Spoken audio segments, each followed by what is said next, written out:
Auguri. If you planned such a gorgeous day, to visit the famous Costiera Amalfitana would have been impossible, especially in the middle of winter. The weather is mild, the sun is shining, and the sky has that perfect blue. We started in Sorrento, a city at the tip of the Sorrentine Peninsula, and we turned back to Castelmare de Stabia, and here we are in Meta. The Sorrentine Peninsula is a neck in the Adriatic Sea. Its tip, Capo di Sorrento, separates the northern Gulf di Napoli and the southern Golfo di Salerno. The road follows the contours of the peninsula, spanning between Napoli and Salerno, with Sorrento somewhere in the middle. This is the tip of the Sorrentine Peninsula, and in the back is the island of Capri.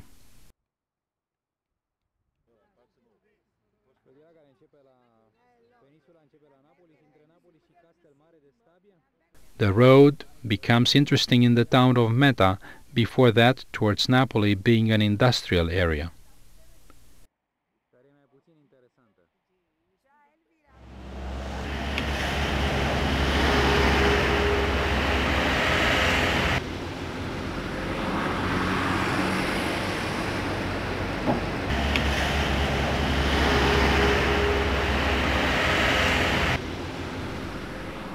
This is the view of Sorrento.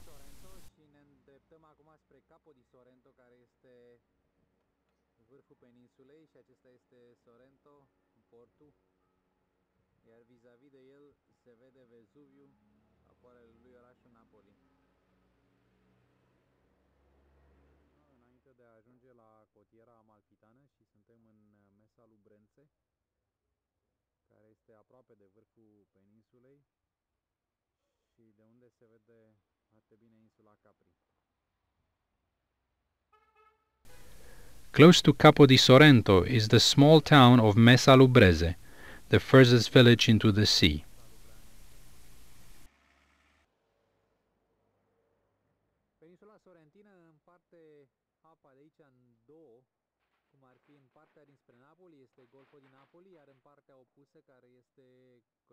To the north of Capo di Sorrento, it's Capri Island.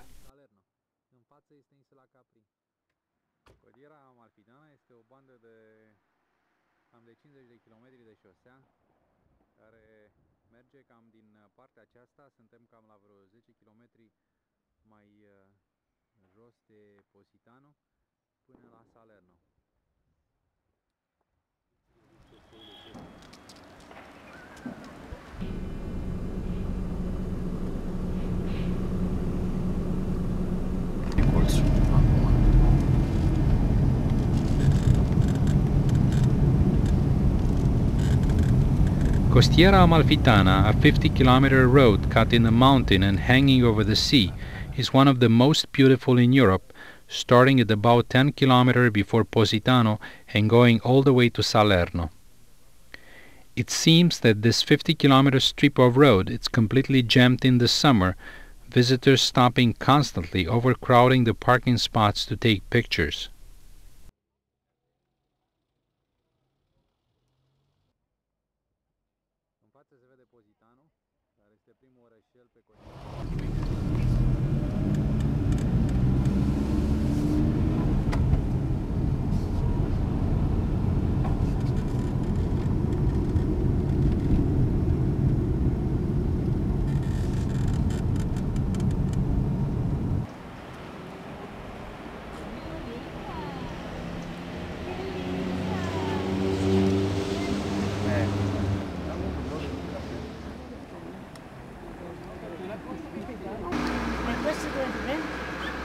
No, no. 5.000 lire? No, no. 5.000 lire va bene.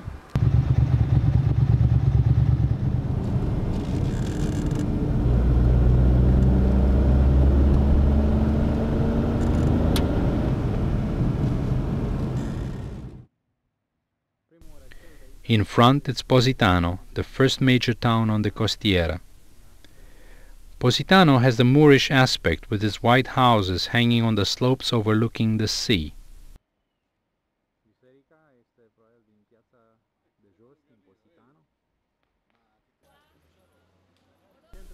The center of the town is glitzy with many stores selling fashion items, most of them capitalizing on the tourist money.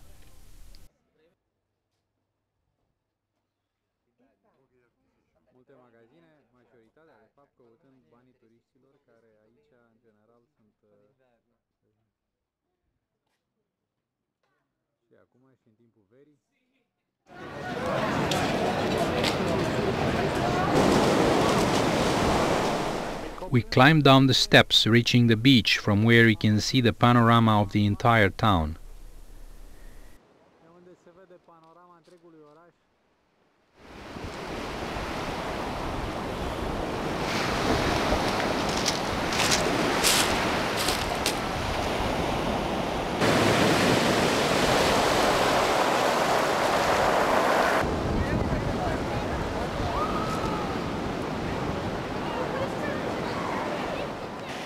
In spite of being January 1st, there are people in the water, but also ladies parading their fur coats.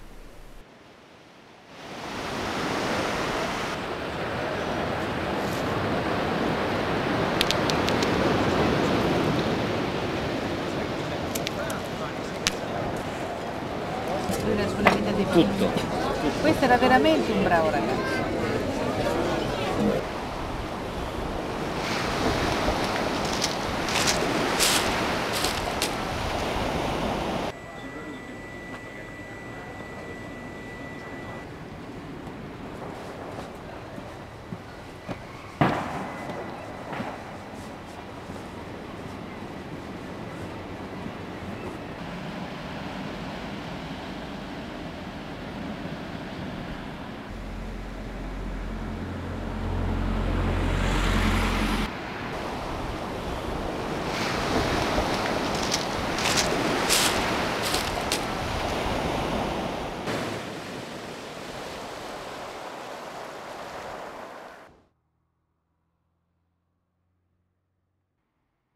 Următorul sătuleț pe cotieră este Praiano, unde nu vom opri, ne îndreptăm direct spre Amalfi.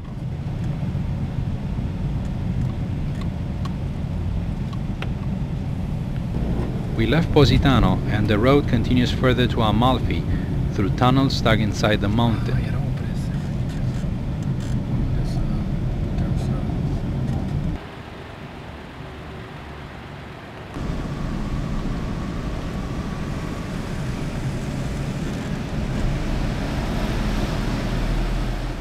In Conci di Mare, it's a grotto in the sea that can be visited.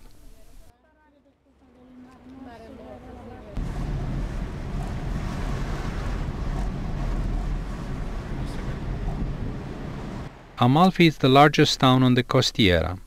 The town was, from the 9th to 11th century, a seafaring republic, rivaling Genoa, Pisa, and Venice. Today, that competitiveness is exemplified by their participation in the Trophy of the Four Asian Maritime Republics, a regatta held each May in Venice.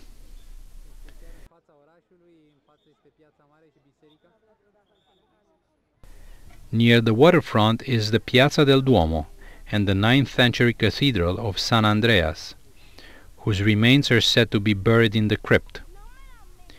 Extensively rebuilt last century and superbly maintained, this fine cathedral reflects Amalfi's original importance.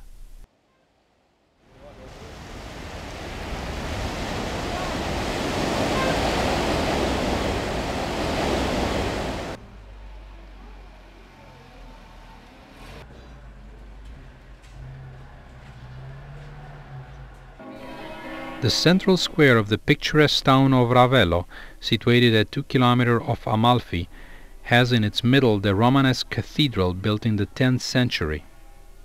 The facade and the doors are later additions from the 18th century.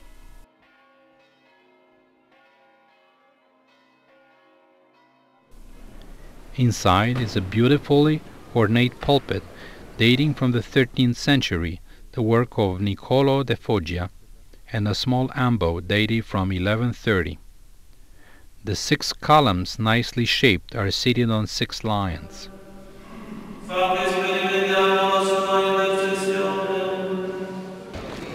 Near the church is Villa Ruffolo, the building a symbol dating from the 12th century. The villa served as inspiration place for Richard Wagner, who lived here for a while and wrote one of the acts from the opera Parsifal here. The gardens of the villa serving as inspiration for the Klingsor garden in the opera.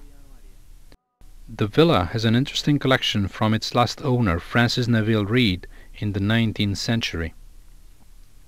At the end of an alley, around 15-minute walk from the center, is Villa Cimbrone, built in a neo-Gothic style at the beginning of the century by an English lord. From the top of the terrace from Ravello, you can see the village Minuri and the road following all the way to Salerno.